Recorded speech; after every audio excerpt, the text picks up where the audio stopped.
यहाँ पर पूरा पंच का आता कि हमें आशीष बचन के लोग जिंदाबाद।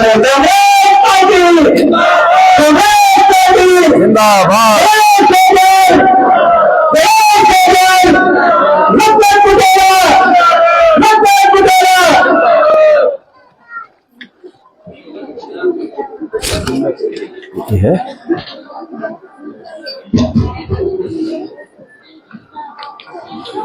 धन्यवाद भाई विनोद नेगी जी।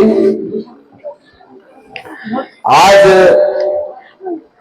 बद्रीनाथ विधानसभा के उपचुनाव के प्रचार कार्यक्रम के तहत यहां पर तपोवन में आयोजित इस प्रचार की सभा में हमारे बीच उपस्थित हमारे बहुत ही सम्मानित कपकोट के पूर्व विधायक आदरणीय श्री ललित पासवान जी, मंचासीन सम्मानित पूर्व प्रमुख जोशीमठ श्री प्रकाश रावत जी, सम्मानित विक्रम पासवान जी जो कि ब्लॉक अध्यक्ष हमारे यहाँ पर कांग्रेस कमेटी के हैं, सम्मानित श्री हरियाणा जी जो कि नगर अध्यक्ष कांग्रेस कमेटी हैं, सम्मानित श्री रूप सिंह पासवान जी जो कि मंडल अध्यक्ष तपोवन हैं, हर्षवर्धन नेगी जी पूर्व सदस्य बीकेटीसी, श्री किशोर पासवान जी प्रदेश सचिव युवा कांग्रेस, सम्मानित हरिकृष्ण भट्ट जी जो कि प्रदेश महामंत्री हैं, आचार्य नरेशानंद नौटियाल जी प्रदेश अध्यक्ष सांस्कृतिक प्रकोष्ठ, देवेश्वरी शाह जी पूर्व जिलाध्यक्ष एवं प्रदेश सचिव महिला कांग्रेस, आरती उनियाल जी नगर महिला कांग्रेस जोशीमठ की सम्मानित अध्यक्षा, सम्मानित श्री अंति प्रकाश शाह जी पूर्व सभासद पीसीसी, पूर्व सभासद एवं सदस्य PCC, retired commandant Shri Sher Singh Butola जी लाता से, लाता के पूर्व प्रधान प्रतिनिधि सम्मानित राजमती जी, सब्बल सिंह झिंकवान जी, श्री अपर सिंह रावत जी, श्री दिगंबर सिंह प्रधान जी, श्री बलवीर सिंह रावत जी, पुष्कर सिंह जी क्षेत्र पंचायत सदस्य पैंग, हमारे अनुसूचित जनजाति प्रकोष्ठ के प्रदेश अध्यक्ष सम्मानित श्री रावत जी, और यहाँ पर मंचासीन बहुत ही हमारी महिला कांग्रेस की आधी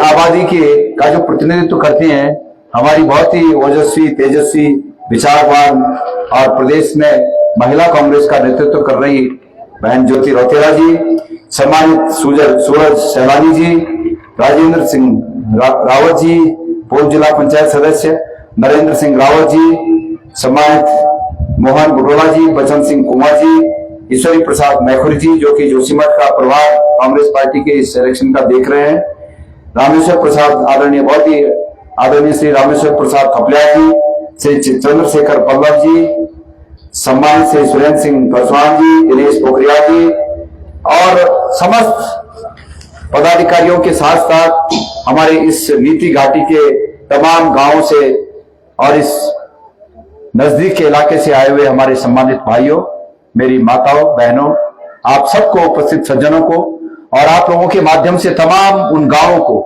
तमाम उन इलाकों का जहां का प्रतिनिधित्व आप करते हुए यहां पर पधारे हैं, उन तमाम लोगों को गणेश गोदियाल का सप्रेम नमस्कार। मैं आज आपके बीच अर्ज करने आया हूं, एक निवेदन करने आया हूं। मैं आपके बीच इस लोकतंत्र के युद्ध में धर्म की धार लेकर आया हूं, धर्म का संदेश लेकर आया हूं। मैं इससे पहले अपनी बात कहूं, मैं इस रूप में आप सबको और आप सबके माध्यम से तमाम इलाकों को, तमाम इलाके में रहने वाले लोगों को अपनी ओर से धन्यवाद प्रेषित करना चाहता हूं कि लोकसभा के चुनाव में प्रत्याशी के रूप में मुझे आप लोगों ने जो अभूतपूर्व समर्थन दिया, उस समर्थन के लिए मैं आजीवन आप लोगों का ऋणी हूं, आजीवन आपका ऋणी रहूंगा।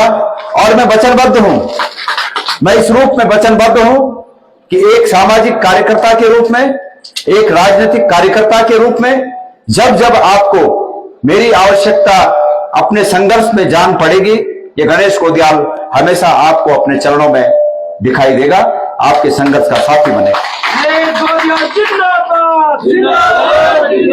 मेरे प्यारे साथियों, हम सब लोगों की यह उपलब्धि है।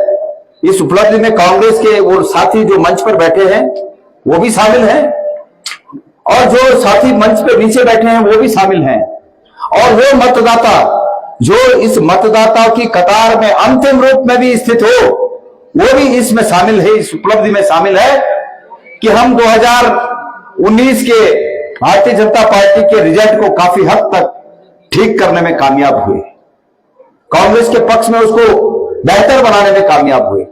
और वो बेहतर हमने इस रूप में बनाया कि जो कांग्रेस उस समय हमारी पार्टी करीब 3 लाख से अधिक 3,20,000 के आसपास मतों से पीछे रही थी, भारतीय जनता पार्टी हमसे 3,20,000 के आसपास मतों से आगे रही थी। इस बार ये आपके संघर्ष का परिणाम है और आपके समर्थन का परिणाम है कि हम लोग 1,60,000 उन मतों में से उसको रिकवर कर पाए, और उन तमाम मतदाताओं को जो 1,60,000 मत पिछली बार की अपेक्षा हमारी पार्टी में आए, उस पार्टी को छोड़कर इस मंच के माध्यम से उन तमाम मतदाताओं को भी धन्यवाद देना चाहता हूं कि उन्होंने इस लोकतंत्र की खूबी को पहचाना और इस बात को समझा कि लोकतंत्र में ये जो वोट देने की शक्ति हमें प्रदान की गई है, ये अधिकार जो हमें दिया गया है, इस अधिकार का कैसे सदुपयोग करना है।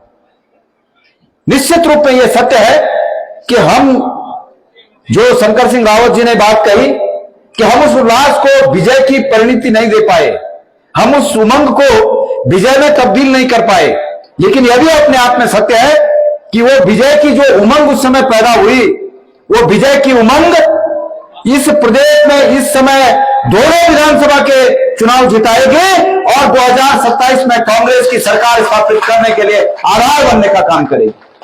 वो उमंग कांग्रेस पार्टी के लिए इस प्रदेश के लिए नई उम्मीद बनने का काम करेगी, मेरा ऐसा विश्वास है। इसलिए तमाम कार्यकर्ताओं की वो मेहनत और तमाम हमारे मतदाताओं को समर्थन किसी भी रूप में वो जाया नहीं जाएगा, वो गैर मतलब वो फजूल नहीं जाएगा। वो निश्चित रूप में बड़ी काम की बात है कि उस समर्थन ने हमें एक उम्मीद पैदा कर दी है और इस चुनाव को जीतने का भी वो एक आधार बना है। मेरे प्यारे भाइयों, अभी दिल्ली में संसद का सत्र हुआ, नई सरकार बनी और नई सरकार बनने के बाद लोकसभा के नए चुनाव के बाद दिल्ली में संसद का सत्र हुआ, और दिल्ली में संसद का सत्र जब हुआ तो आप सब जानते हैं कि इस प्रदेश के मतदाताओं के आशीर्वाद से 5 सांसद भारतीय जनता पार्टी के जीत कर गए और राज्यसभा में भी 3 सांसद भारतीय जनता पार्टी के हैं। लेकिन बड़े अफसोस की बात है, आपने किसी ने कभी यह देखा कि इन 8 सांसदों में से कोई सांसद उत्तराखंड की कोई बात उठा रहा हो, कोई सांसद उत्तराखंड की कोई समस्या वहां पर रख रहा है, कोई सांसद किसी न किसी रूप में इस क्षेत्र की समस्याओं की बात रख रहा हो, कोई सांसद पद्मा जो आपदा आई थी उसकी बात वहां रख रहा हो, कोई सांसद जो रहने में आपदा में इतने लोग काल कल्पित हो गए उनकी बात रख रहा हो, चमोली में करंट लगने से इतने लोग अपनी जान गंवा बैठे, कोई उनकी बात रख रहा हो, कोई कह रहा हो कि भाई उनके आश्रित परिवारों को केंद्र की सरकार द्वारा या यहाँ की राज्य सरकार के द्वारा उनको वापस जीवन जीने के लिए कोई राहत दी जानी चाहिए, कोई ऐसी बात रख रहा हो, कोई देखा आपने? कोई इस बात को रख रहा हो कि एनटीपीसी और यहाँ पर चल रहे विद्युत परियोजनाओं के द्वारा यहाँ के आम जनजीवन को कितना उसने प्रभावित किया है और इनको उचित मुआवजा मिलना चाहिए, किसी ने ये बात रखी हो, देखा आपने? सिर्फ और सिर्फ एक बात चल रही है, जो जीत के यहां से जा रहा है वो कह रहा है कि हम धन्यवाद देना चाहते हैं मोदी जी का, और कहे भी क्यों नहीं, वो क्यों नहीं बात को कहें, क्योंकि जब यहां का आम जनमानस, यहां का आम मतदाता अगर एक व्यक्ति के नाम से उनको जिता के भेज रहा है, मोदी जी के नाम से अगर जिता के भेज रहा है, तो मेरे भाइयों उन्होंने मोदी जी की वाह तो करनी है, उन्होंने वहां जाकर मोदी जी को धन्यवाद देना ही है, क्योंकि वो मोदी जी के नाम की माला जपकर वहां तक पहुंचे हैं, वो आपके संघर्ष के साथियों में वहां तक नहीं पहुंचे हैं, वो जब आपको संघर्ष के एक नेता की आवश्यकता पड़ी तो उस संघर्ष में शामिल नहीं थे। चूंकि वो आए और उन्होंने यहाँ के मतदाताओं के सामने मोदी जी की माला जपी, और मैंने सुना कि अभी तो कुछ दिन पहले धन सिंह रावत जी ने एक आरती भी बना दी। उनकी आरती भगवान की बनाई जाती है आरती, और भाई बनाई इसलिए होगी कि शायद धन सिंह रावत जी पहले से जानते होंगे कि मोदी जी भगवान बनना चाहते हैं। अभी बीच में बोला ना मोदी जी ने कि मैं मां के पेट से शायद पैदा नहीं हुआ हूं, मैं बायोलॉजिकल नहीं हूं, या ये कहा उन्होंने कि शायद हो सकता है कि मां के पेट से मैं पैदा, मां की कोख से मैं पैदा, शायद। इसमें शायद बोलने की क्या बात है भाई? इस संसार में जो भी प्राणी हैं वो सब अपनी अपनी मां की कोख से पैदा हुए हैं, बायोलॉजिकल हैं सभी प्राणी। ये जो पेड़ पौधे दिख रहे हैं, ये पेड़ पौधे भी अपने मात्र और पैतृक पेड़ पौधों के बीजों से पैदा हुए हैं। ये संसार का नियम है, ये प्रकृति का नियम है। पर चूंकि लोग इन्हीं बातों में आकर वोट दे रहे हैं, तो उन्होंने ये बातें कही, लोग इन बातों का विश्वास कर रहे हैं, तो उन्होंने ये बात कही, और यहां से जो 5 सांसद जीत के गए, उन्होंने बस उनके चरण छुए कि भाई आपकी कृपा से हम सांसद बन गए। मेरे प्यारे भाइयों, सवाल यह है, गले में कहावत है कि गप्पा जब दांत छोड़े जाना तो वो फुल्ली पकड़े, बहुत मुश्किल हो वो फुल पकड़ना। जो गप्पा दांतों से छोड़े जाना वो फुल पकड़ बहुत मुश्किल हो। और आज जब विभिन्न मसलों पर आपकी अपेक्षा पैदा हो रही है कि हमारे जनप्रतिनिधि हमारा साथ दें, तो उस समय आपके चुने हुए जनप्रतिनिधि इसीलिए आपका साथ नहीं दे रहे हैं कि क्योंकि उनको किसी व्यक्ति के नाम से वोट मिले हैं, तो वो उस व्यक्ति की चापलूसी करने में लगे हैं। आपके संघर्ष के साथी वो नहीं है। आपके संघर्ष के साथी संघर्ष के हर दौर में, चाहे जोशीमठ की आपदा हो, चाहे रहने की आपदा हो, चाहे चमोली में करंट लगने की घटना हो, चाहे पगनो गांव की में जो आपदा है उसकी घटना हो, चाहे भंगियों का पुल हो, आपदा में जो रहनी आपदा में जो तहस नहस हो गया था, हर संघर्ष के साथी ये मंच पर बैठे हुए कांग्रेस के लोग हैं। एक लैला मजनू की कहानी याद आती है। वो कहानी ये है, लैला मजनू तो सभी जानते हैं। लैला मजनू की कहानी बड़ी फेमस है, विश्वविख्यात है प्रेम के लिए। और कहानी ये है कि मजनू जब लैला के प्रेम में दीवाने थे, तो वो लैला बड़े घर की थी, राजा की बेटी थी। राजा ने पहरे लगा दिया कि मजनू यहां दिखना नहीं चाहिए कहीं, लैला को कैद कर दिया।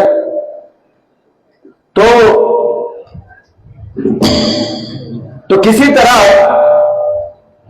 लैला दिख जाए।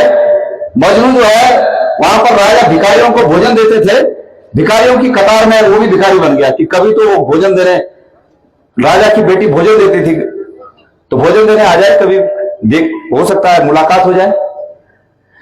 तो जब भोजन देते देते, मतलब वो कई दिन की बात हो गई है, तो मजनू भोजन नहीं करता था, वो तो सिर्फ ये देखता था कि क्या मालूम आज भोजन देने लैला आ जाए। तो भोजन, वो जैसे उसको भोजन देता था, वो अपने भोजन को बगल वाले को दे देता था, फकीर को, खुद नहीं खाता था। एक दिन जब लैला बीमार हुई तो खून की जरूरत पड़ी। डॉक्टरों ने कहा भाई खून की जरूरत है, तो भिखारियों से ये उम्मीद की गई कि जो मोटा ताजा हो उस मोटे ताजे से खून ले ली जाए। तो भिखारियों ने कहा कि जो मोटा ताजा पकड़ा, जिसको वो अपना खाना भी दे देता था मजनू, उसको पकड़ा कि भाई तू खून दे दे। उसने कहा भैया मैं तो खीर खाने वाला मजनू हूं, खून देने वाला मजनू तो ये है जिस पर खून है ही नहीं। तो हम खून देने वाले मजनू हैं इस देश के लिए, इस प्रदेश के लिए, इस इलाके के लिए। हमारी आत्मा यहां बसती है, हमारी भावनाएं यहां हैं, हमारे बुजुर्गों के यादें यहां हैं, और इसलिए हम लोग ये चाहते हैं कि इस इलाके का, हमारे इलाके का, हमारे प्रदेश का सर्वांगीण विकास हो सके। आज स्थिति यह है, हर डाल पे उर्दू बैठा है, अंजाम गुलिस्तां क्या होगा। 70 परीक्षाओं के पेपर लीक हो गए, कहां हो आप लोग? यहां के मतदाताओं से मैं कहना चाहता हूं, अगर आपने 5 सांसदों में से एक भी कांग्रेस सांसद वहां भेजा होता तो आज प्रधानमंत्री के सामने आंखें से आंखें मिलाकर वो बात कर सकता कि माननीय प्रधानमंत्री जी, केंद्र की परीक्षाएं ही नहीं, उत्तराखंड की 70 परीक्षाएं लीक हो गई है। हर गाड़ गदेरे में वहां भारतीय जनता पार्टी ने हाकिम सिंह पैदा कर दिए हैं। आम छात्र का जो मेहनत से परीक्षा देना चाहता है, उनका इस परीक्षा में विश्वास उठ गया है।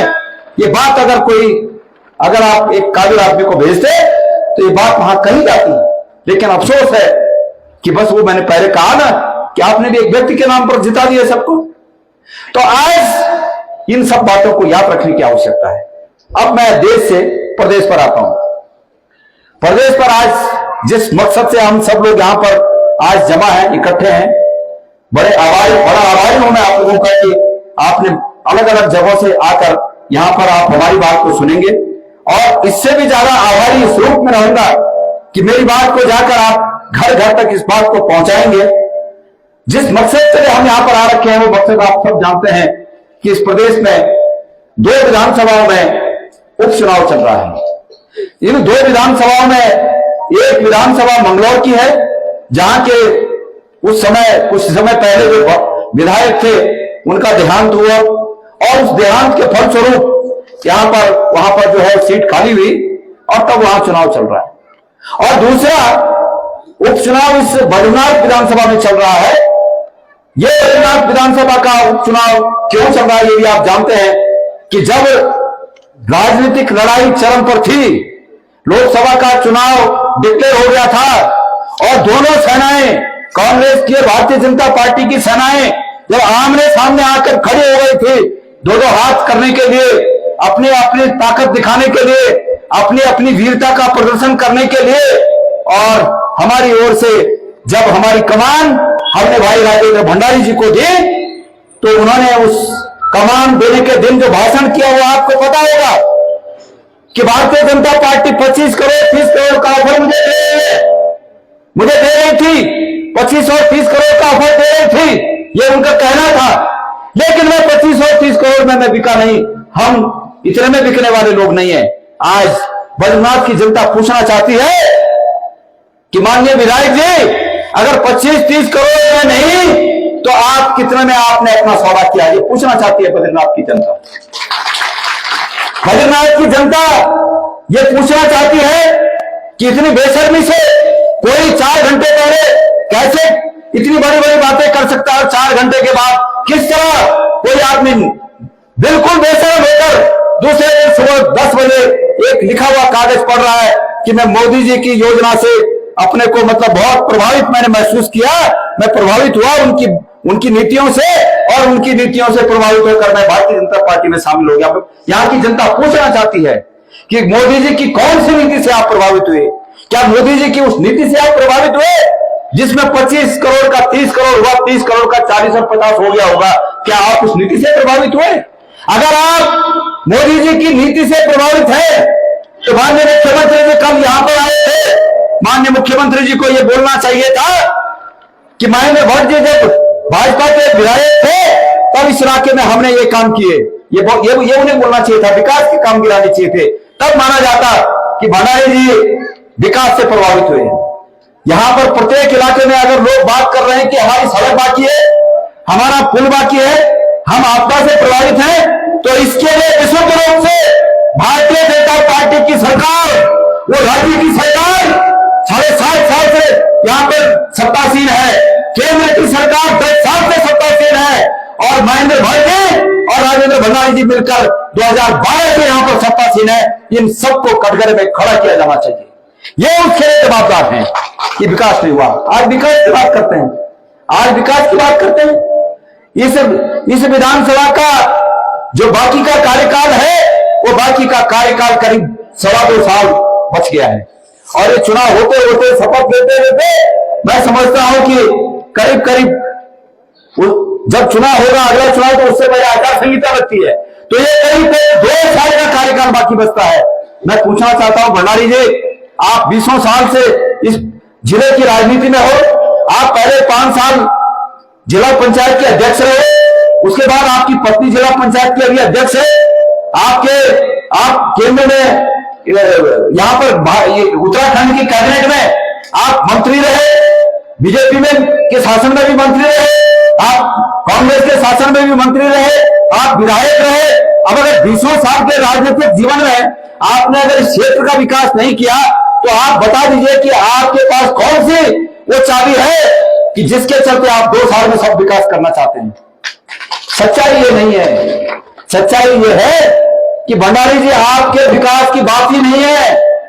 भंडारी जी आपके विकास के लिए बीजेपी में नहीं गए, अपने खान बचाने के लिए बीजेपी में गए हैं। आपको याद होगा कि भंडारी जी की पत्नी जो कि जिला पंचायत के अध्यक्ष हैं, 2 बार इसी सरकार ने, धामी जी ने उनको 2 बार पद से हटा दिया भ्रष्टाचार के आरोपों के चलते। और जब भंडारी जी को नाक अग्रवाल, धामी ने नाक बोलते हैं ना, शेरे गढ़वाल, अरे भाई कैसे शेरे गढ़वाल, धामी जी ने नाक अग्रवाल दी और आप उनके चरणों में नाक रगड़ के चले गए बीजेपी में कि हमको बचाओ। क्या इसको शेर बोलते हैं? ये वो शेर वो हुए जो मुकाबला करें। अगर गलती हो गई तो जनता के सामने भले से झुकाए, लेकिन विपक्ष के सामने सीना तान कर खड़े रहे कि हम तुम्हारे आगे झुकने वाले नहीं है। आप तो हाथ जोड़ के चले गए। क्या है ये सब? ये तो तौहीन है, बद्रीनाथ विधानसभा की तौहीन है, गढ़वाल क्षेत्र की तौहीन है कि आप जो है सरकार के सामने, मुख्यमंत्री के सामने नाक रगड़ते हुए चले गए। मेरे प्यारे भाइयों, ये गणेश गोदियाल, मैंने उन व्यक्ति को हमेशा आगे किया, अपने से आगे रखा, और उसके बाद हमारे साथ अहम टाइम पे धोखा। ये अलग बात है हम चुनाव जीतते या नहीं जीतते, लेकिन ये अहम बात है कि ऐसे रण में जिन लोगों ने भी धोखा दिया होता है, इतिहास उनको माफ नहीं करता। और ये संदेश भंडारी जी तक जाना चाहिए कि भगवान राम की सेवा करते हुए भी आज विभीषण एक ऐसा नाम है कि जिस नाम को लोग अपने बच्चों को नहीं देना चाहते। विभीषण भगवान राम के सेवक थे ना, थे, लेकिन कोई अपने बच्चे का नाम विभीषण रखना चाहेगा? इतिहास इस बात का गवाह है कि इस प्रकार के धोखादायक चरित्र का नाम लोग अपने बच्चों को नहीं देना चाहते। कर्ण को पता था कि मैं दुर्योधन का साथ दे रहा हूं, पाप का साथ दे रहा हूं, लेकिन कर्ण ने कहा कि मेरी दोस्ती की दुहाई है, मेरी मित्रता की दुहाई है कि मैं दुर्योधन का साथ नहीं छोड़ सकता।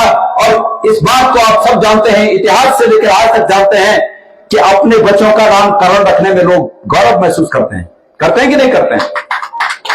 तो राजेंद्र भंडारी जी, ये संदेश आपको तपोवन से निश्चित रूप में मिल जाएगा। मेरे प्यारे भाइयों, आपको याद होगा एक पंचायत चुनाव में भंडारी जी ने क्या कहा?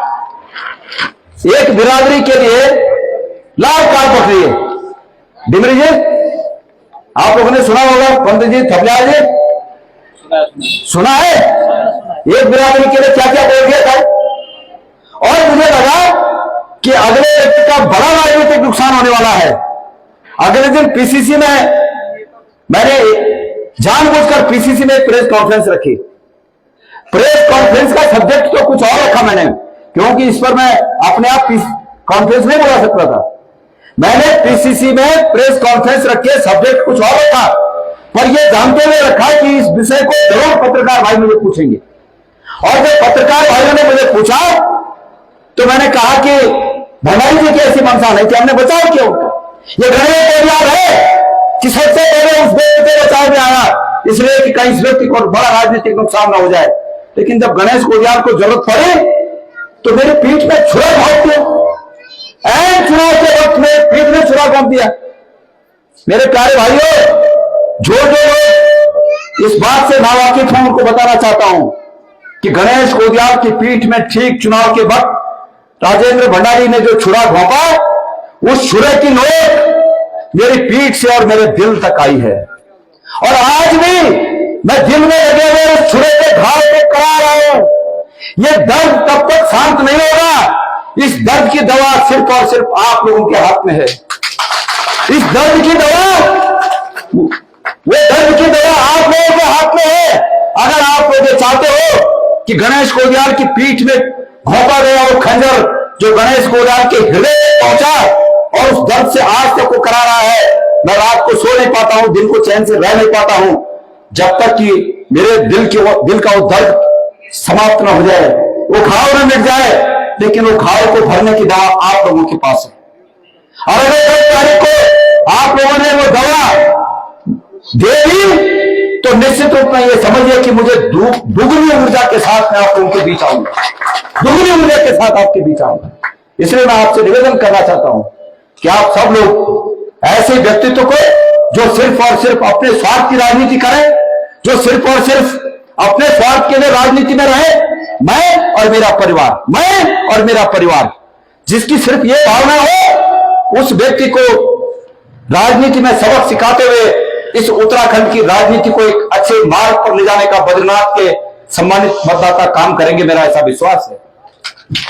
देखिए 2 साल में विकास कुछ नहीं होना है, कोई विकास एक बात नहीं चल, ये झूठ बना जो विकास है वो एक मंच पर जा रहा था, विकास आगाओं से जाओ खतरे बनाया से मतदाता होते हैं घेरो पड़ी, कोई विकास एक बात नहीं चल।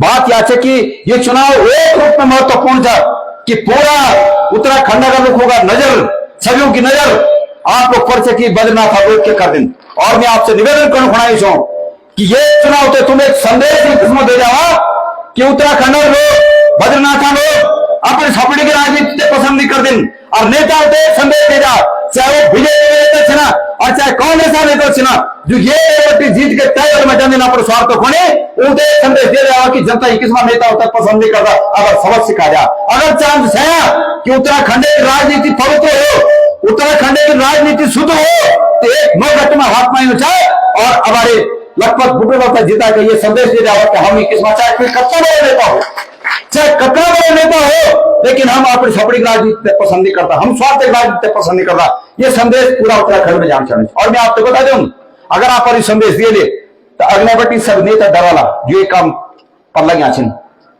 आज बीजेपी में बड़ा रुपये लेकिन खरीदने को नहीं और वे सब कांग्रेस में था तो ये क्या भागो है कि कब बीजेपी खरीदो कब कांग्रेस खरीदो, नहीं, लोकतंत्र ये से कमजोर हो। अगर बीजेपी कांग्रेस खरीदने में अपनी सरकार बनानी रहे तो तुम लोग हमेशा ठगे जान, आम लोग हमेशा ठगे जान। ये होने सही ये संदेश पूरा उत्तराखंड में चल रहा है, एक बटे बद्रीनाथ बटे कि चाहे कोई कतना बड़ा नेता चाहे और कतने मजबूत दल से, वो मजबूत दल तभी जनता धरातल दिखा सकता था, जमीन दिखा सकता और हम यह जमीन दिखाए। ये संदेश एक बार जान चाहिए। तो मैं आप सब लोग से निवेदन करना चाहूँ कि आप सब लोग ये तो टाइम हो मिला 2 सभा हमारे एक पीपल कोटी और एक गोपेश्वर मिल पहुंचाना 5 बजे अंतिम समय, मतलब 4:30 तक तुम्हें कभी हाल में गोपेश्वर में हाजिर रहना पड़ा। तुम्हें अभी आप लोग से ये संदेश ये निवेदन साथ पर बात पूरी करना चाहूँ।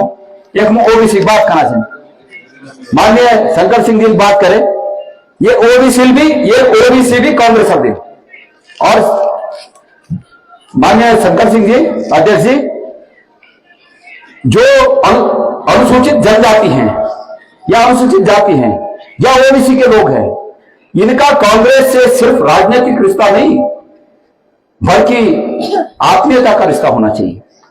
मुझे याद है, मुझे बहुत से नेताओं ने हमारा कहा कि जब सन 60-62 में चीन और भारत के बीच संबंध बहुत कटु हो गए थे और आप लोग तो पहले से तिब्बत के साथ व्यापारी लोग रहे, तो तिब्बत के साथ का व्यापार प्रभावित हुआ। उस समय आपका डेलीगेशन नेहरू जी को मिलने गया कि भाई हमारी रोजी रोटी कैसी चलेगी, हमारा व्यापार तो तिब्बत से चलता है। तो नेहरू जी ने एक बड़ी सौगात आप लोगों को दी और आज उस सौगात, हमें खुशी है इस बात की कि उस सौगात के बल पर आप उत्तराखंड नहीं भारत के किसी भी सर्विस में चले जाओ तो आपके तमाम लोग वहां हमको मिलते हैं, हमें खुशी होती है कि आप उत्तराखंड से हैं। तो नेहरू जी ने इतनी बड़ी सौगात की। ये रिश्ता राजनीति सिर्फ राजनीति तक सीमित नहीं हो सकता, ये रिश्ता आत्मीयता में बदल जाता है। इसी प्रकार हमारे एससी वर्ग के भाई हैं, एक भी एससी वर्ग का भाई अगर अपने वोट को इधर उधर करेगा तो वो आत्मीयता के रिश्ते पर चोट पहुंचाने का काम होता है। और इसी प्रकार जो ओबीसी ने दिया, भाई भंडारी जी मंत्री तो आप खड़ूर जी के साथ में भी थे, तब क्यों नहीं हुआ ओबीसी? हरीश रावत जी के समय क्यों हुआ? क्योंकि हरीश रावत जी की सरकार कांग्रेस की सरकार थी और ये कांग्रेस की नीतियों में निहित है कि अगर इस काम से बड़े समाज का भला हो सकता है तो उस काम को करिए। इसके आधार पर ओबीसी मिला।